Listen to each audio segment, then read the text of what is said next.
Nëse doni dhëmb të bardhë si bora, ju duhet pak sot buke.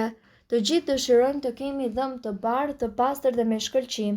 Shumë prej jush ndoshta kurrë nuk kanë provuar këtë recetë me 2 përbërës për zbardhjen e dhëmbëve, e cila e ka origjinën nga njohuritë e gjysheve tona. Përbërësit janë 1 limon, 30 gram sodë. Procedura: së pari shtrydheni limonin dhe përzieni mirë me sodën. Do të shikoni se kombinimi i tyre do të krijojë shkumë. Më pas vendoseni masën e përgatitur në një copë pambuku për të aplikuar mbi dhëmb. Lëreni të veprojë për 1 minutë. Prisni të paktën 2 orë para se të lani dhëmbët. Mos I lani ato menjëherë. Kini kujdes, kurrë nuk duhet ta mbani përzierjen në dhëmb, por lani gojën pas. Nëse e mbani për orë të tëra, acidi do të prish smaltin e dhëmbëve dhe kjo mund të shkaktojë një dëm të paqëndrueshëm të dhëmbëve.